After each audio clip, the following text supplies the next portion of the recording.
তো বন্ধুরা, আজকের ভিডিওতে আমি তোমাদেরকে শেখাবো তোমরা কিভাবে যে কোনো ওয়েবসাইটের ভিডিও খুব সহজেই তোমাদের গ্যালারিতে ডাউনলোড করে নিতে পারবে। আর এটার জন্য তোমাদের একটা অ্যাপ্লিকেশনের দরকার হবে।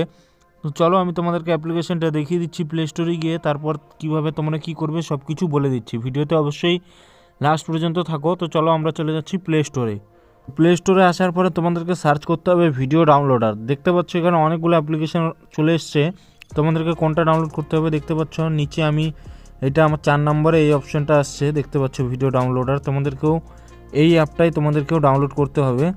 তো তোমরা অল্প লোগোটা দেখে নাও ভালো করে, তারপরে আমি যেরকম ডাউনলোড করে নিয়েছি তোমাদেরকেও ডাউনলোড করতে হবে। তারপরে কি করতে হবে, তোমাদেরকে অ্যাপটা ওপেন করতে হবে। অ্যাপটা ওপেন করার প্রথমে তোমাদেরকে একটা কাজ করতে হবে, তোমরা যে ওয়েবসাইটের ভিডিও ডাউনলোড করতে চাও সেই ওয়েবসাইটের লিঙ্কটা তোমাদেরকে সবার প্রথমে কপি করে নিতে হবে। তো অ্যাপ ওপেন করার পরে কী হবে, এরকম ভিডিও আসবে।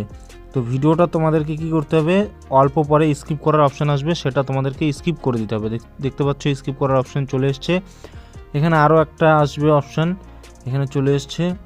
স্কিপ করার অপশান চলে আসার পরে এখানে একটা দেখাচ্ছে আমাকে ফেসবুকের আমার লিঙ্ক একটা কপি করা ছিল, তো এটা আমি ক্যান্সেল করে দিচ্ছি। এখানে তোমরা যে কোনো লিঙ্ক পেস্ট করতে পারো, শুধু ইউটিউব থেকে এখানে হবে না, আর যেগুলো তোমার হটস্টার এসব রয়েছে এসব থেকে হবে না, যে কোনো তোমরা ওয়েবসাইট থেকে তোমরা এখানে লিঙ্ক পেস্ট করবে। লিঙ্ক পেস্ট করার পরে তোমাদের ভিডিওর নিচে একটা ডাউনলোডের অপশান আসবে, ডাউনলোড থেকে তোমরা যে কোনো রেজুলেশনের ভিডিওটি ডাউনলোড করতে পারবে। তো বন্ধুরা, আজকের ভিডিওটা এখানে শেষ করছি। আশা করছি তোমাদেরকে কমপ্লিট ইনফরমেশন দিতে পেরেছি। যদি তোমাদের ভিডিওটা ভালো লেগে থাকে তাহলে তোমাদের বন্ধুদের সাথে অবশ্যই শেয়ার করে দিও। চ্যানেলে নতুন আসলে চ্যানেলটা অবশ্যই সাবস্ক্রাইব করে দিও। দেখা হচ্ছে পরবর্তী ভিডিওতে।